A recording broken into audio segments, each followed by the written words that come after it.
What? No. What's up, everyone? Jessica Dean here. I'm super sorry for the late video drop this week. Quarantine honestly it kicked my butt, but I'm super excited for today's video drop this week. It is fire! Today we're gonna learn how to build a Dockerfile completely from scratch. And I apologize in advance, the video is a little bit longer than I wanted it to be. However, I didn't want to teach you how to write a simple, getting started, basic, crappy Dockerfile. Instead, I wanted to teach you how to write a Dockerfile that would be solid, one that you and all your colleagues would be proud to have running in production. So let's check it out. Let's have some fun.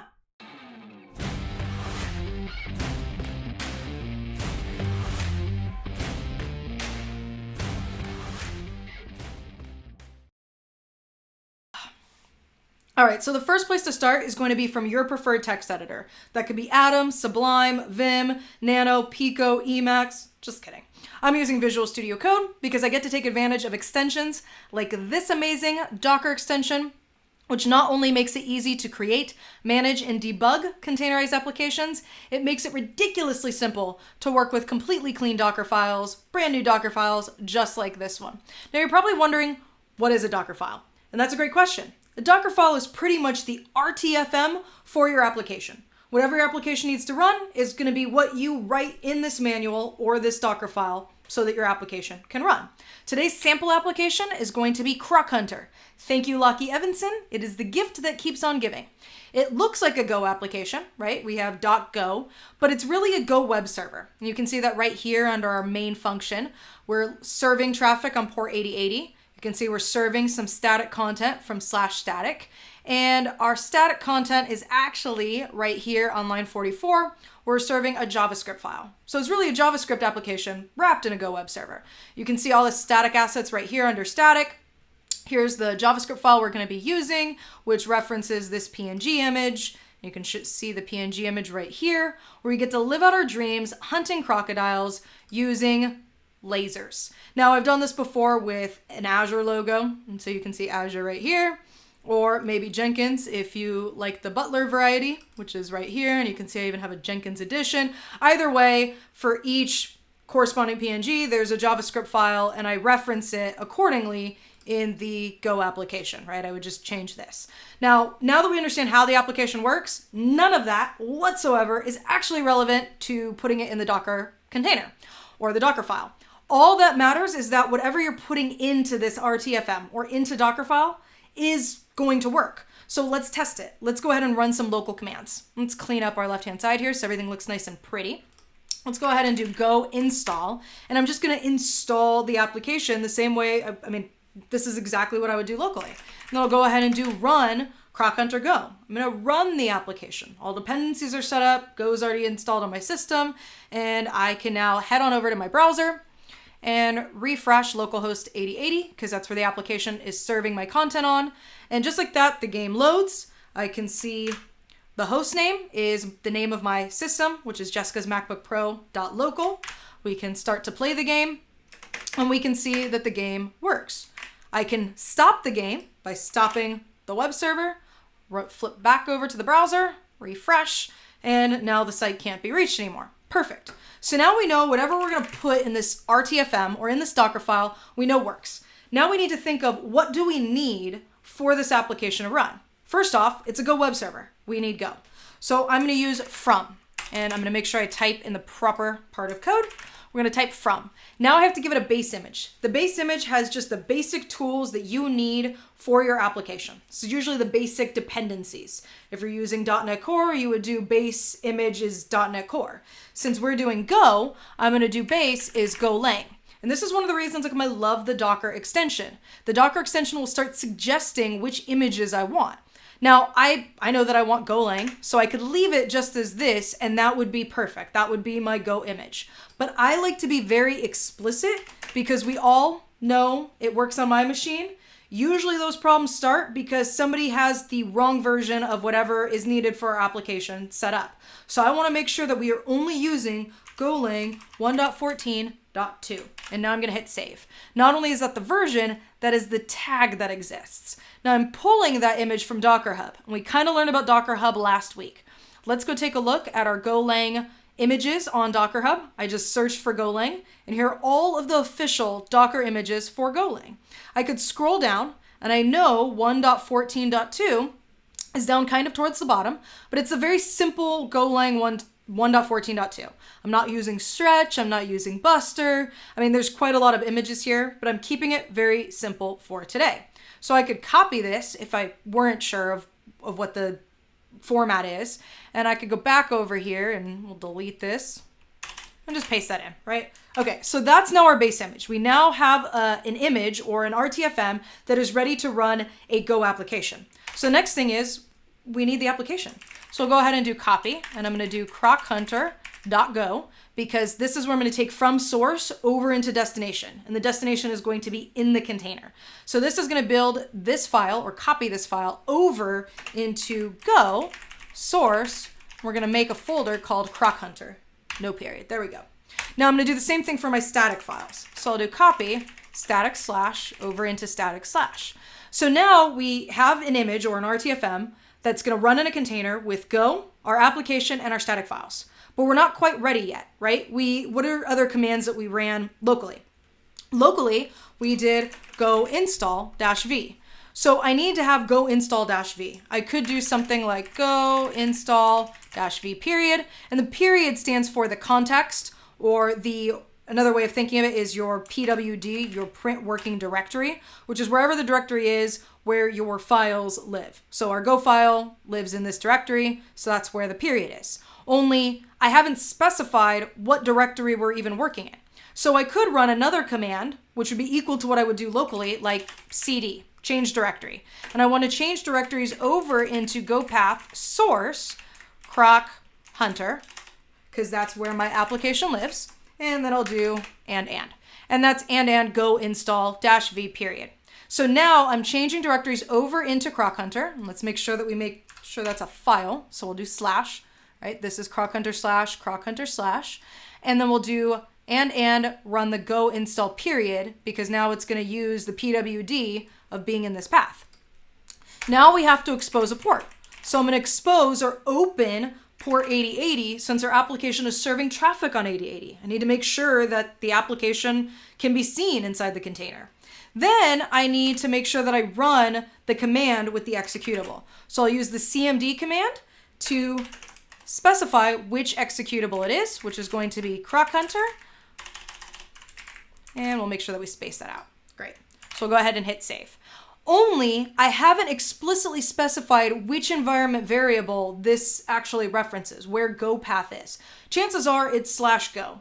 And I can tell you for sure that in this image it is /go. But in the event that you need to specify your own environment variables, or you need to change the path, let's be very explicit and say our env, right? We're not using export. This isn't like a virtual machine or anything. We're just saying env, go path, it's going to be the key that we use, is /go. And I like to kind of group things based on what they're doing, based on function. So my copy commands get grouped together, environment is on one line, run, expose, cmd. So now I have explicitly specified where go path is. So go path, that we're now changing directories over into in the run command, actually references /go, which is where we're copying the crockhunter.go file, right? So just like that, this is it. We've just built a Docker file completely from scratch. We have Go, we have our application, we've specified our environment variables, changed directories, run our install command, and run the created binary. But we haven't tested it. So let's make sure that it works. First thing we have to do is we have to build it. We have a Docker file, but we need to actually now essentially tell the computer to RTFM, to read the manual or build the Docker file. So to do that, we're going to do docker build period. And let's go ahead and zoom in here. You'll see docker build period -f. Now remember, period is the context. Because my Docker file and all files for this application live in the current directory that I'm in, I can use this. If I were one level up and I were just in home git, then this directory would change to wherever the code lives, or the application, or the Docker file. Now I'm also using -f to explicitly declare which Docker file I want to use. This is helpful because certain projects might have multiple Docker files. You might have dockerfile.develop, dockerfile.production, dockerfile.multistage. You might be testing some things. So you could use the -f flag to declare that. I like to be very explicit in saying this is the Docker file I like to use. Then we use -t. -t tags our image. So I'm going to tag it and name our image Croc Hunter, and this is going to be version 1. This is technically called a tag after colon, but we're using the -t to give it a full name of here's our name and here's our tag. Now I'll hit enter, and this is going to build that image. In the event that you don't have the base image already downloaded, it's going to have to download, and I will tell you, Golang is almost a gigabyte. This is a huge, huge image. So I already had it downloaded, which is why it built quickly. You also get to take advantage of things called caching. So if I were to rebuild this, notice that now, because I haven't made any changes, it's using the cache because I have layers that have cached in the background that are now persistent. If I were to make a change to this, and let's say that we did a run echo hello, and let's again space that down. We could leave our run commands together. And let's go ahead and redo a Docker build command. You'll notice that now that hangs a little bit more because any additional layer that changed couldn't be used as cache, but anything before that run hello was still allowed to use as cache. The second we added a new change in, that changed every sequential or subsequent command that we ran. So we don't actually want run hello. We'll go ahead and save that and quickly rerun that. Okay, now we're ready to actually run our container. So let's clear, and I'm going to do docker run. Let's break out this command. We kind of learned this last week where we do docker run -p. Now we know on the right is the port that our application is serving on and that we have exposed in our container, right? And we also defined that right up here where we have expose 8080. Only what I didn't define last week is that the port that you're routing to or you're forwarding to on your local system doesn't have to match whatever's in the container. It can be whatever available port you have locally. This is helpful if you have multiple applications or multiple versions of the same application that are all serving traffic on 8080. You can just route accordingly. Let's say I had 3 different applications, A, B, and C, and all 3 of which are using port 8080 and have 8080 exposed. I would maybe route app A to be 8081, app B, 8082, and app C, 8083. I can just port forward whatever port I have open on my system. I give it a name, which we learned last week, and then I give it the tag, and the tag is equal to what we named the image we just built. So I hit enter, and now I can see that the application is starting, right? This is the same exact log that we saw when we ran our application locally.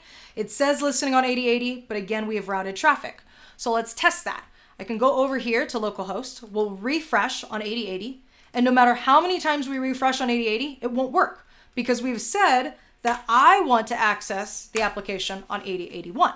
So now here's our application, and notice the host name has now changed. This is now the short container ID that we can copy. Let's go ahead and zoom out. We'll play and make sure that the application is still responsive. It's still working. That's great. Now let's go ahead and see our running container. To do that, we're going to use Portainer, which we learned about last week. So we'll refresh. And here's our 2 containers. Now we have Portainer and we have Croc Hunter. And if I drill down into Croc Hunter, you'll notice here's the full ID. And if we do a control find, there is our short ID. So now we know for sure that our application is running in a container. You can see other helpful information like the command we entered, the port configuration, and the image, which if we kind of just zoom in here, you'll notice I'm using Croc Hunter version 1, and here is my checksum for that image. The only problem is let's take a look at what we're using. Remember, Golang itself, I told you, was almost a gigabyte. It's a huge image, which means Croc Hunter is an 818 megabyte image. It is huge. You should never use this in production. This is a horrible image, absolutely atrocious. We're gonna fix it. But there's another problem with it. It's not only that it's huge, it's that it's running as root. So let's take a look at how we can figure that out. I'm gonna use the docker exec command, and the docker exec command is going to execute a command on the container that we give, which is Croc Hunter. That's gonna be the name that we are, that's the name of where our container is. And the command we want is psaux. We want to see which processes are running. And you can see inside the Croc Hunter container, the Croc Hunter process is running as root. Now, that's a very big security issue. In the event that something malicious were running inside your container with root permissions, it could jump out of the container and actually gain access to the host, which you don't want. So not only do we want to make this image and this container run a smaller image, we also want to make sure that it's more secure and we set up a non-root user. So let's go back. I'm going to kill this container and I'm just going to make sure that I fully remove it with remove Croc Hunter. Okay. And we can remember Docker ps-a where we can make sure that we don't see Croc Hunter even as a stopped container. There's only Portainer running, so that's good. So the first thing we'll do to make it smaller is change this to Alpine. By default, unless it has -Alpine, it's probably running Debian, which unless your application needs specific Debian package features, you probably don't need that. So I'm gonna make it smaller by shrinking it down to Alpine. And because I like to be specific and explicit, I'm gonna make sure that we're using Alpine version 3.1.1. In case something happened in Golang 1.14.3 or 1.15 and Alpine 3.12, we know that we only want to use this application with Golang 1.14.2 and Alpine 3.11. So it's going to build the same way every time because I'm hard coding what the dependencies are. That'll solve the size issue partially. The next thing we need to do is actually specify a user. We want to make sure that this container runs as something that's not root. So I'm going to use the user command and I'm going to say I want it to run as user 1000. So I'll hit save. Now let's go ahead and try to build this. And so I'll come down here and do build. I'm going to rename what we want our image to be, where I'm going to rename it Alpine. So every time you make a change and you want to create a new image, I could have done version 2, but I want you to see the differences between different images and different things we can do with Docker files. So we're going to go ahead and hit enter. It's going to fail. There we go. And here's why. Now that we changed the permission issue, or now that we changed the fact that the container is no longer running as root, we now have a permission issue.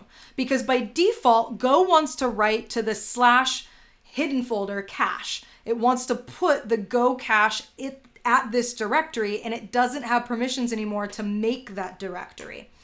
So this is where it's going to be important for you as a developer to understand the language you're working with and any dependencies that's needed, permissions that's needed, environment variables for any paths that you have or bin folders or cache directories. You're going to have to know what those environment variables are so that you can set them appropriately without root permissions. So the easy fix for this is going to be to add a second environment variable, only this time we're going to do go cache.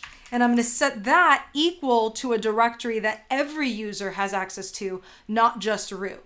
So now if I save this, clear, and we rerun the Docker build command for Alpine, this will build successfully and we can test and run it and see how small we made it.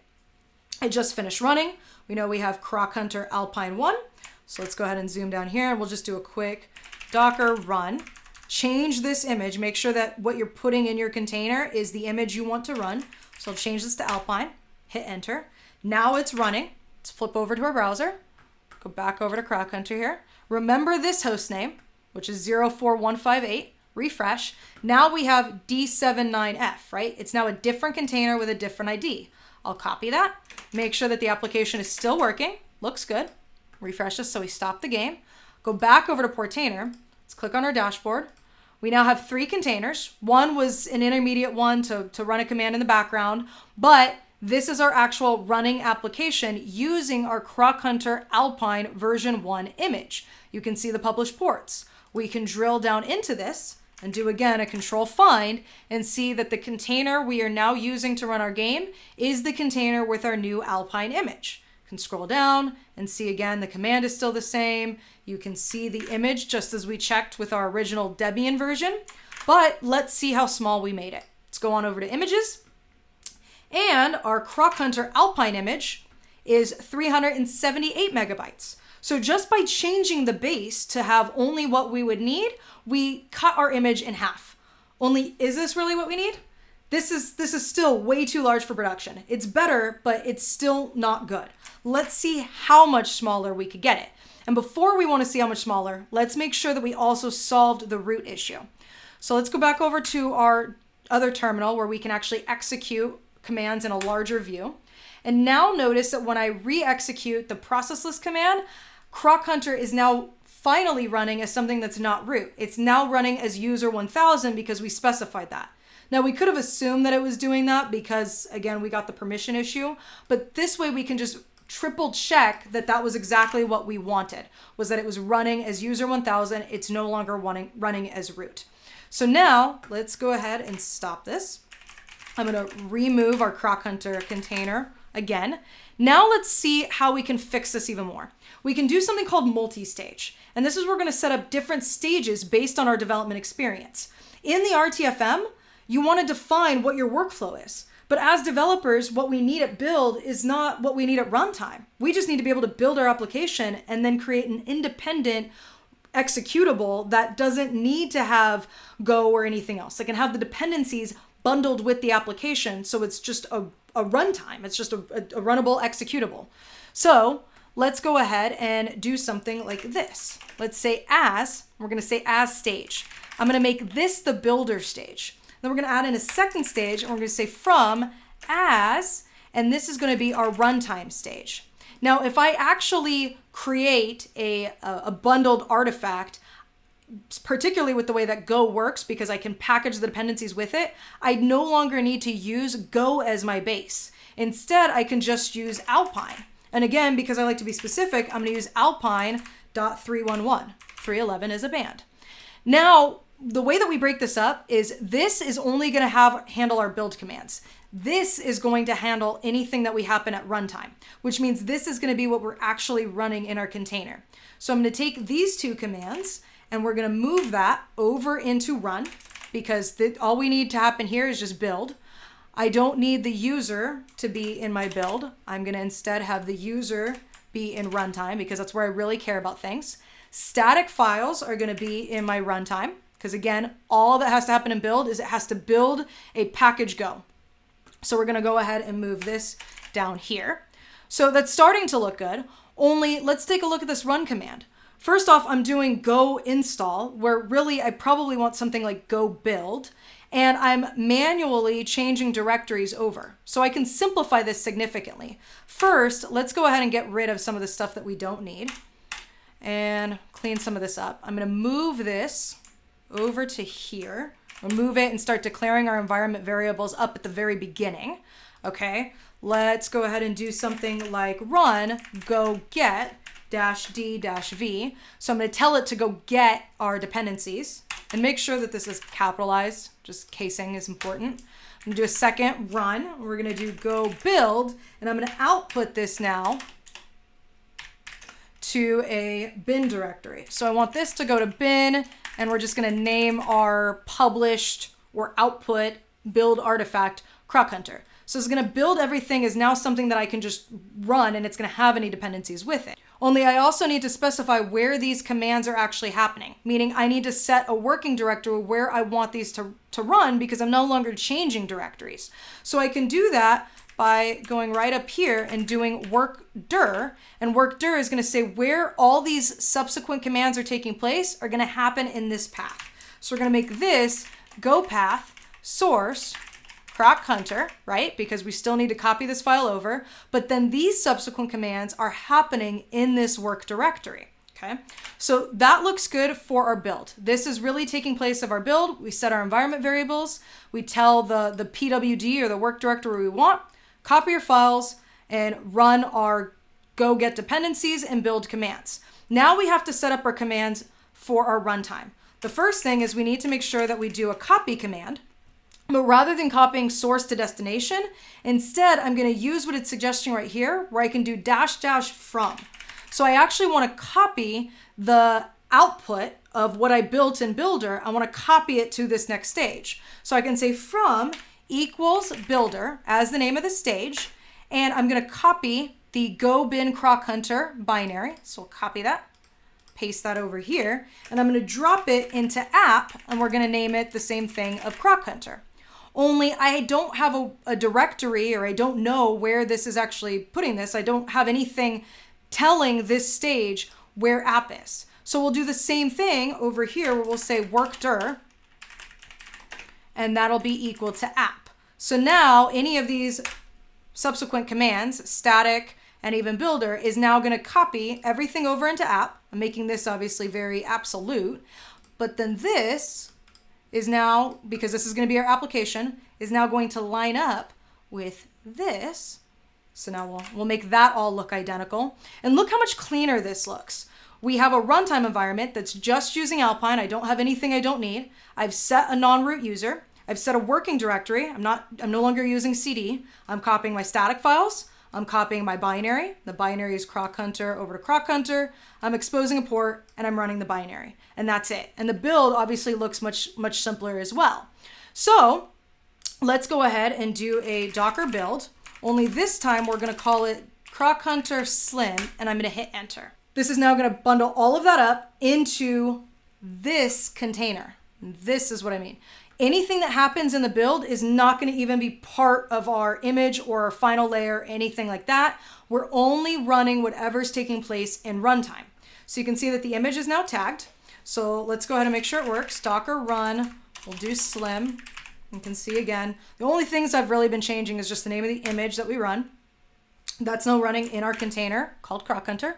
Go back over here. So refresh one more time. And here's our new host name. So we know that the image works. That's great. We'll hit start. And now again, I can continue to live out my dreams hunting crocodiles. Only now it's faster and it's more secure because it's smaller. It's a smaller attack surface. It's more portable. If we come over to Portainer, let's go ahead and check on our containers. And you can see now we're using crockhunter slim, right? We see that there. If I go into crockhunter itself, and zoom out. Let's go ahead and just do a find here. Make sure that we're using the right image. That's our container ID, and that lines up with container ID. Scrolling down, just checking everything we've checked before. Here's crockhunter slim version 1 and our checksum, port forwarding. We now have a different command, and most importantly, let's take a look at our image size. This part, I love this part every time. Look at this. We went from originally 820 megabytes, and actually here's the proper one. These are just intermediate layers. Here's 820 megabytes. We shrunk it originally down to 378 for Alpine, but then by using Multistage, we cut it down to less than 15 megabytes. This is now a good image. This is now a good Dockerfile that we built, that we are ready. We have RTFM'd it properly in the simplest way and most portable way possible. So now, we've talked about Docker Hub. This is where we went and pulled our Golang image, but we can also have our own Docker Hub. You can see right here, I'm logged in with my JLDean. I have my own Docker Hub account where I can put my own projects or my own repos for whatever we build. So to upload this and to handle this is really simple. We're going to take the image we just built and we're going to upload this over to Docker Hub. So let's go ahead and cancel this. I do like to clear everything up and do docker rm-f, clean that up. Let me go ahead and do Docker login. And this is going to log in to my Docker account. Now, since I've already signed in before, it logged in with existing credentials. If you see that and you want to log in with a different account, you can do Docker logout, and then we could re-log in, and it looks like this. All right, so now I've logged into Docker. Now I'm ready to push that image, but I want to make sure that I push the right one, because remember, we worked with 3 different images and they're 3 very different problems, or actually the slim one is perfect. It's a beautiful image.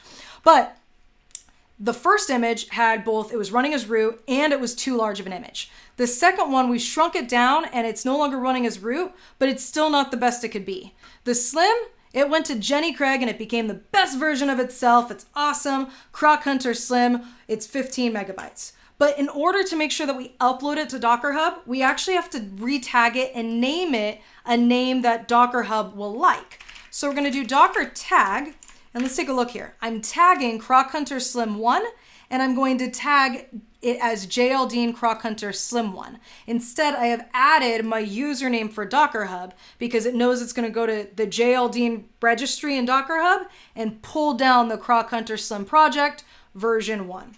So I'm going to tag that. Now I can push this image. Before I push it, let's just do a quick Docker images again. You can see how now I have a 4th image, but the image ID matches the Crockhunter Slim ID because we've just given it a different name. We can have multiple tags. The size is the same. We haven't changed anything else. So now let's do Docker push. We'll just push that. And that's going to push that up to our Docker registry where I can then pull it down using JLDean Croc Hunter Slim. And I've given it an explicit version of 1, which means that when I do pull it down, I'm going to need to use that tag, right? I can't just say JLDean Croc Hunter Slim. I need to say what I want. I have to be explicit. So let's head over and refresh our repositories. And there's our Croc Hunter Slim. Let's go ahead and click on it. And this is going to give the perspective because I'm logged in. And so you can see that it's telling me how to push my images. But if I wanted to actually run the image, I would just go over to tags. And here's my image 1. That's the tag. And if I wanted to run it on a different system, I would just do docker pull JLDean Croc Hunter Slim 1. So let's test this. I'm going to flip over to a Windows system entirely. And let me get my terminal up here. And this has Docker installed. And yes, I am going to run an Alpine image that we uploaded to Docker Hub on this system. I don't have Go installed, Docker images. I don't have any pre-existing images. If I do Docker ps-a, there aren't any existing Docker processes running. So let's go ahead and do Docker run -p.